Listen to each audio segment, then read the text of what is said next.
Welcome to the Colorado Balance of State COC's training on the Family VI SPDAT version 3. What will be covered in this training? I will review each question that is different than the questions asked in the single adult VI SPDAT, as well as questions that are specifically designed for families and children. I'll explain questions that can sometimes cause confusion, and I'll show examples of how the VI SPDAT might be answered and how to score it based on those responses. Who should a Family VI SPDAT be used for? The Family VI SPDAT is designed for any households with minor children present, and this includes parenting youth under 25 years of age. If the head of household has custody and legal rights to their children, then they should be included, even if they're not currently staying together. And household structures may vary and may not include both a father and mother. Some examples might be a grandparent raising their grandchildren, or a single parent, or a household that includes both children over the age of 18 as well as under the age of 18. VI SPDAT reminders that were previously covered. VI SPDATs are structured in sections. Certain questions are asked only once, while others may appear more than once in different ways to help identify key themes or patterns in a person's experience. And best practices are the same for all VI SPDAT types. The VI SPDAT should be completed in a private, comfortable space with limited distractions. The assessor should read the questions as they're written, but you can clarify or summarize questions if needed. It's important to allow enough time for the assessment and any questions the person may have. And sometimes it's important to remind them that most questions only need a yes, no, or one-word response. And please don't make any promises. It can be super helpful to provide a list of community resources such as food pantries, shower locations, emergency shelters, outreach supports, housing navigation, low-income housing, and any other community resources that are available for families experiencing homelessness. And please don't score the VI SPDAT in front of the person you are meeting with. Participant information and key assessment details.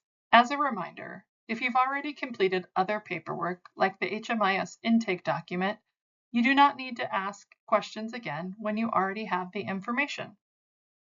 You'll notice this administration section on the Family VI SPDAT looks very similar to the one captured on the single adult VI SPDAT, except for the fact that there's two sections for each adult's information. The first section asks for the head of household's information. Continuing with the participant information and key assessment details to capture the second head of household or second adult's information. This can be any adult in the household, which could be a spouse, a partner, a grandparent, another family member, or an older sibling over the age of 18. And some family structures may not include a second adult. In that case, you would leave this section blank. These are the opening speaking points, expectations, and consent that we previously covered. The Family VI SPDAT will ask questions about things both the adults and children in the household may have experienced since becoming homeless. Some questions are personal in nature, so it's the parent's choice if they want their children present during the VI SPDAT. If the children are present, it may be appropriate to skip or refuse questions that they don't want to answer in front of their children. And if questions are skipped or refused, please arrange a private space and time to come back to those questions when the children are not present. Section 1, Children within the household. This section is unique and only asked on the Family VI SPDAT and will ask specific questions about the children within the household. Question 1 states, how many children under the age of 18 are currently with you? And currently with you means staying in the same homeless situation as the head of household. Question 2 states, how many children under the age of 18 are not currently with your family, but you have reason to believe they'd be joining you when you get housed? Question 3, is any member of the family currently pregnant? And it's important to note that this is any member of the family, regardless of age, currently pregnant. Question 4, please provide a list of the children in your household. And you'll notice it asks for the first name, last name, and date of birth of each child, and if they're with family. And that with family question can be confusing. What it's asking is if that child is currently staying in the same homeless situation as the head of household. Looking at the red scoring banner in the bottom, you'll notice that it looks at if the family is a single parent household or a two-parent household, as well as the number of children, their ages, and if anyone is currently pregnant. Let's look at a scenario of how this might have been answered and what the score would be. In this scenario, there's one child under the age of 18 currently with the family, and two children that are not currently with the family, but they'd be joining them when they get housed. No member of the family is currently pregnant. And then we have the first and last name and date of birth of the one child that is with the family. And then the first, last name, and date of birth of the two children that are not currently with the family. Looking at this scenario, for the scoring purposes, the score would be 1 because we have 3 children in the household and one of them is under the age of 6. Section 2, Presenting Needs. This section is asking if basic needs are able to be met for all family members. You'll notice that the questions in the Family VI SPDAT are asking, can you and your family, and no longer just looking at the head of household, but all family members together. So question 5 says, on most days, can you and your family find a safe place to sleep? Yes, no, or refused. And the answer would be yes if all family members can find a safe place to sleep. But if any family member cannot, the answer would be no. On most days, can you and your family access a bathroom when you need it? On most days, can you and your family access a shower when you need it? On most days, can you and your family get food? On most days, can you and your family get water or other non-alcoholic beverages to stay hydrated? And on most days, can you and your family get clothing or access laundry when you need it? And on most days, can you and your family safely store your stuff? Now let's look at a scenario of how this may have been answered and what the score would be.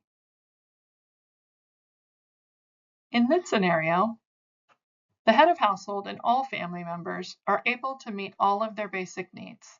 Therefore, the answer is 0.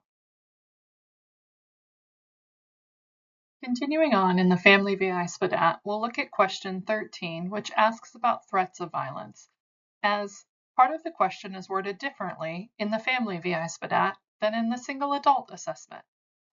Specifically, it's Part E of this question, which states, since your family has become homeless, has anyone tried to control you or anyone in your family through violence or threats of violence, whether that be a stranger, friend, partner, relative, or someone in the family? You'll notice in the red scoring banner at the bottom, if there is a yes response to any part of question 13, the score is 1.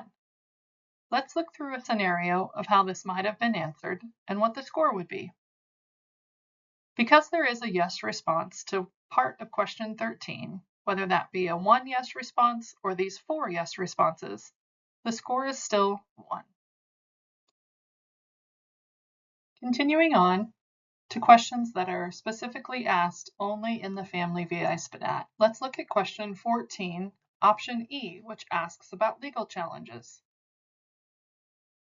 Question 14E says, does anyone in your family have any legal stuff going on right now that may result in or impact your family's ability to stay together? This sometimes can be affected by a restraining order or a custody order, or some type of legal situation that prohibits the family from staying together.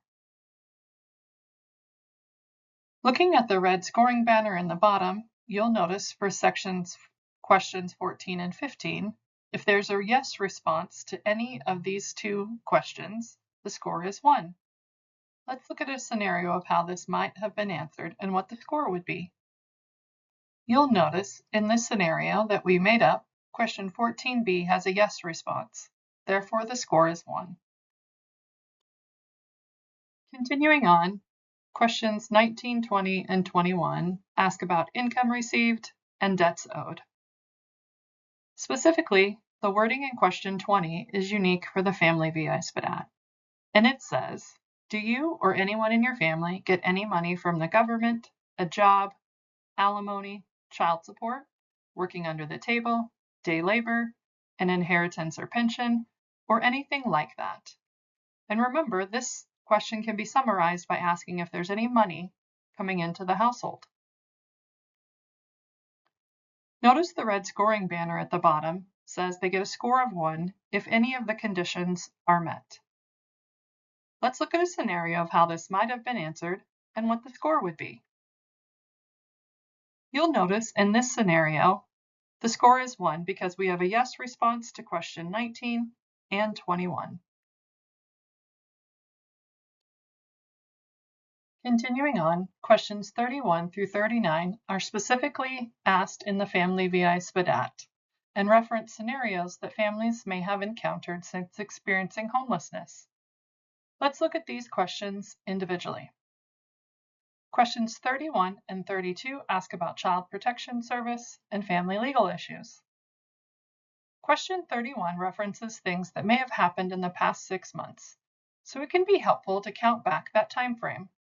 And if you're meeting with someone in June, say since January has this happened. Let's look at how to say this while asking the question. Question 31 states, are there any children that have been removed from the family by Child Protection Services in the last 6 months or since January? And the responses are yes, no, or refused. Question 32 states, do you have any family legal issues like child custody, protection issues, divorce, or anything like that being resolved in court or needing to be resolved in court that would impact your housing or who may live within your housing?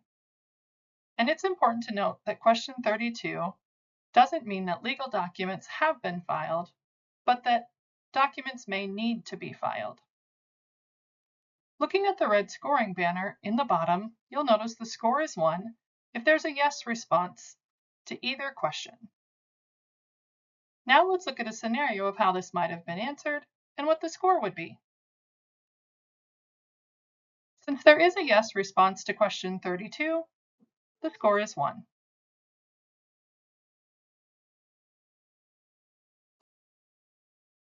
Continuing on, questions 33, 34, and 35 ask about family dynamics and attending school. Questions 33 and 34 ask about things that may have happened in the past 6 months, so we'll count back that same time frame again. Let's look at these questions individually. Question 33 states, at any point in the last 6 months or since January, have any of your children been separated from you to live with another family member or friend? And the responses are yes, no, or refused. Question 34 states, in the last 6 months or since January, have any of the children experienced abuse or trauma? And question 35 is only asked if there are school-age children, and it states, do your children attend school more often than not each week? And if you're meeting with someone during the summer or over break, say when school is in session, do your children attend more often than not each week? Looking at the red scoring banner in the bottom, the score is 1 if any of the conditions are met. Now let's look at a scenario of how this might have been answered and what the score would be. You'll notice we have a yes response to question 33, which is one of the conditions. Therefore, the score is 1. Questions 36 and 37 look at the household and family changes. Question 36 states, in the last 6 months, have the adults in the family changed because of a new relationship, or a separation, or incarceration, or military deployment, or anything like that? And this question can be summarized to say, have the family members in the household changed in the last 6 months? Additionally, it can be helpful to count back that 6-month time frame. And you'll notice the responses are yes, no, and refused. Question 37. Do you anticipate any other adults or children coming to live with your family in the first 6 months after you and your family get housed? You'll notice the red scoring banner at the bottom says if there's a yes response to either question 36 or question 37, the score is 1. Let's look at a scenario of how this might have been answered and what the score would be. In this scenario, the answer is no to both question 36 and 37, therefore the score is 0. Questions 38 and 39 ask about supports the family might have. Question 38 states, does your family have a support network for when you need help with your children or other things that come up? And it's asking if they have help from family or friends. Question 39 is only asked if there are both children 12 and younger and 13 and over in the household.